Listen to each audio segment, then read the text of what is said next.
ಜನಸ್ಪಂದನ ನ್ಯೂಸ್ಗೆ ಸ್ವಾಗತ. ನಮ್ಮ ಭಾರತೀಯ ಸೇನೆಯ ಧೀರ ಯೋಧರು ನಡೆಸಿದ ಆಪರೇಷನ್ ಸಿಂಧೂರ ಕಾರ್ಯಾಚರಣೆ ಯಶಸ್ವಿಯಾದ ಐತಿಹಾಸಿಕ ಘಟನೆಯನ್ನು ವಿಜೃಂಭಿಸಲು ಪಕ್ಷದ ಕರೆಯ ಮೇರೆಗೆ ದೇಶಾದ್ಯಂತ ತಿರಂಗ ಯಾತ್ರೆ ನಡೆಸಲು ಯೋಜಿಸಿರುವ ಹಿನ್ನೆಲೆಯಲ್ಲಿ ಇಂದು ಹಮ್ಮಿಕೊಂಡಿದ್ದ ಕಾರ್ಯಕ್ರಮದಲ್ಲಿ ಮಾಜಿ ಶಾಸಕರಾದ ಸುನಿಲ್ ಹೆಗ್ಡೆ ಅವರು ಸಾವಿರಾರು ಸಂಖ್ಯೆಯ ದೇಶಾಭಿಮಾನಿಗಳೊಂದಿಗೆ ಪಾಲ್ಗೊಂಡು ಹೆಜ್ಜೆ ಹಾಕಿದರು. ತಿರಂಗ ಯಾತ್ರೆಯು ನಗರದ ಮಹಾಗಣಪತಿ ದೇವಸ್ಥಾನದಿಂದ ಪ್ರಾರಂಭಗೊಂಡು ವನಶ್ರೀ ವೃತ್ತ, ಬಸ್ ನಿಲ್ದಾಣ ರಸ್ತೆ, ತಾಲೀಂ ಚೌಕ್, ಅರ್ಬನ್ ಬ್ಯಾಂಕ್ ವೃತ್ತ, ಮೇನ್ ಮಾರ್ಕೆಟ್ ರಸ್ತೆ ಮಾರ್ಗವಾಗಿ ಶಿವಾಜಿ ವೃತ್ತದಲ್ಲಿ ಸಭಾ ಕಾರ್ಯಕ್ರಮ ಮೂಲಕ ಸಮಾರೋಪಗೊಂಡಿತು. ಈ ವೇಳೆ ಮಾಜಿ ಶಾಸಕರು ಸುನಿಲ್ ಹೆಗ್ಡೆ ಅವರು ಮಾತನಾಡಿ, ಮೊನ್ನೆ ನಡೆದ ಯುದ್ಧ ಇಂದು ಒಂದು ಟ್ರೈಲರ್ ಅಷ್ಟೇ. ಇನ್ನು ಮುಂದೆ ಏನಾದರೂ ನಮ್ಮ ದೇಶದ ಮೇಲೆ ಒಂದೇ ಒಂದು ಭಯೋತ್ಪಾದಕ ಚಟುವಟಿಕೆಯಲ್ಲಿ ಪಾಕಿಸ್ತಾನ ಭಾಗಿಯಾದರೆ ಇಡೀ ಪಾಕಿಸ್ತಾನ ಭೂಪಟದಲ್ಲಿ ಇಲ್ಲದ ಹಾಗೆ ಮಾಡುತ್ತೇವೆ. ಭಾರತೀಯ ಸೈನಿಕರು ಪಾಕಿಸ್ತಾನದ ಭಯೋತ್ಪಾದಕರ ಮೇಲೆ ದಾಳಿ ನಡೆಸುವ ಮೂಲಕ ಭಯೋತ್ಪಾದನೆಗೆ ಕಡಿವಾಣ ಹಾಕಿದ್ದಾರೆ ಎಂದು ಹೇಳಿದರು. ಮತ್ತೆ ಮಾಜಿ ವಿಧಾನ ಪರಿಷತ್ ಸದಸ್ಯರಾದ ಎಸ್.ಎಲ್. ಘೋಟ್ನೇಕರ್, ಭಾರತ ದೇಶದ ಸೌಮ್ಯ ಮತ್ತು ಪ್ರೀತಿಯ ದೇಶ, ನಾವೆಲ್ಲರೂ ಗೌರವಿಸಿ ಪ್ರೀತಿಸುತ್ತೇವೆ.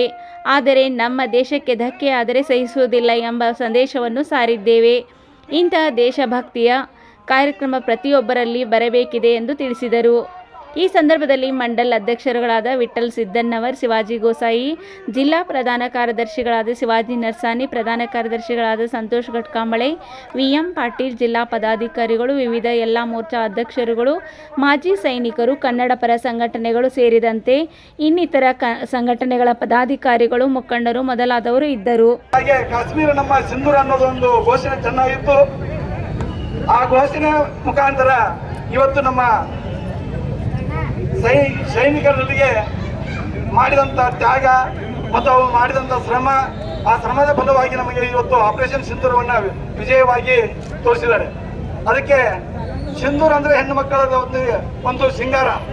ಆ ಸಿಂಧೂರನ್ನು ಹಾಕಿಸಿದರೆ ಆ ಹೆಣ್ಣು ಮಕ್ಕಳಿಗೆ ಏನು ತೊಂದರೆ ಆಗುತ್ತೆ ಅನ್ನೋದನ್ನ ಆಪರೇಷನ್ದಲ್ಲಿ ನಮ್ಮ ಸೋಬಿಯನ್ ಹಾಗೂ ವಿಮಿಕಾ ಇವರಿಬ್ಬರು ಭಾರತ ನಾರಿಯರು ಮುಂದಾಟದಿಂದ ಭಾರತದ ಸೈನ್ಯ ಮುಖಾಂತರ ನಮ್ಮ ವಿಜಯೋತ್ಸವನ್ನ ಮೋದಿಯವರ ಒಂದು ಕುಂಕುಮವನ್ನ ಏನು ಅಳಿಸಿದ್ರಲ್ಲ, ಅದಕ್ಕ ಸಿಂಧೂರ ಆಪರೇಷನ್ ಎಂದು ಹೆಸರಿಟ್ಟು ನಮ್ಮ ಮೋದಿ ಸರ್ಕಾರ ಇವತ್ತು ನಮ್ಮ ಪಾಕಿಸ್ತಾನಕ್ಕೆ ಅವ್ರ ಏನ ನಮ್ಮ ಭಾರತ ದೇಶ ಏನ ಅಂಬುದನ್ನ ತೋರಿಸಿಕೊಟ್ಟಿದ್ದಾರೆ.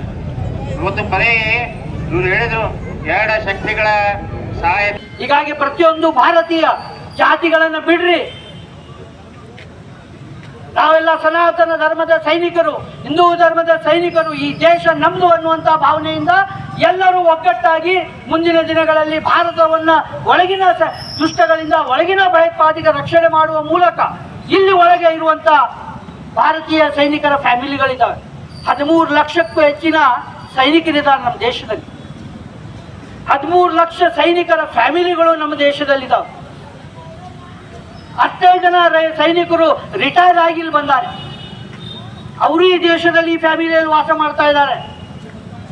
ಅಲ್ಲಿ ಪಹಲ್ಗಾಮ್ ಏನಾಯ್ತಲ್ಲ, ನಾವು ಸುಮ್ ಕೂತ್ಕೊಂಡ್ರೆ, ನಿಮ್ಮ ಮಕ್ಕಳಿಗೆಲ್ಲ ಹೇಳ್ರಿ, ನಾವು ಸುಮ್ ಕೂತ್ಕೊಂಡ್ರೆ ಹರಿಯಾಣನೂ ಪಹಲ್ಗಾಮ್ ಆಗ್ಬೋದು, ಆ ದಿನ ಭಾಳ ದೂರ ಇಲ್ಲ.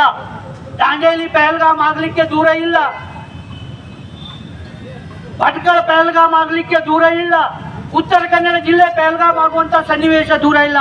ಯಾಕಂದ್ರೆ ಕೆಲವೊಂದು ಜನ ರಾಜಕೀಯ ವ್ಯಕ್ತಿಗಳು ವೋಟ್ ಬ್ಯಾಂಕ್ ಸಲುವಾಗಿ ದೇಶವನ್ನೇ ಮಾರಲಿಕ್ಕೆ ಹಿಂದೆ ಮುಂದೆ ನೋಡಿದಂತ ವ್ಯಕ್ತಿಗಳಿಂದ ದೇಶಕ್ಕೂ ತೊಂದರೆ ಇರುವುದರಿಂದ ದೇಶದಲ್ಲಿರುವಂತಹ ಸೈನಿಕರ ಕುಟುಂಬಗಳಿಗೆ ಏನಾದರೂ ಸಮಸ್ಯೆ ಆದರೆ ಆ ಸೈನಿಕ ಅಲ್ಲಿ ಹತಾಶನಾಗ್ತಾನೆ. ಆ ಸೈನಿಕ ಅಲ್ಲಿ ಗಡಿಯಲ್ಲಿ ಕೆಲಸ ಮಾಡ್ಲಿಕ್ಕೆ ಮಾನಸಿಕವಾಗಿ ಒಪ್ಪುವುದಿಲ್ಲ. ಇಲ್ಲ ಒಂದು ಕುಟುಂಬಕ್ಕೆ ರಕ್ಷಣೆ ಕೊಡೋರು ಯಾರು ಅನ್ನುವಂಥ ಭಾವನೆ ಬರ್ತದೆ. ನಮ್ಮ ದೇಶದ ಪೊಲೀಸರು ಹೇಳಲಿಕ್ಕೆ ಬಯಸ್ತೇನೆ, ಇದನ್ನೆಲ್ಲ ವಿಚಾರ ಮಾಡ್ರಿ.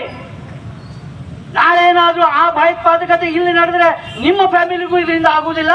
ಅಂಥವ್ರಿಗೆ ಒತ್ತು ಒಳಗೆ ಹೋಗುವಂಥ ಕೆಲಸ ಮಾಡಿದರೆ ಸೈನಿಕರು ಇವತ್ತಿನ ದಿನ ಹೋರಾಟ ಮಾಡಿದ್ದು ಯಶಸ್ವಿ ಆಗ್ಲಿಕ್ಕೆ ಸಾಧ್ಯ ಇದೆ.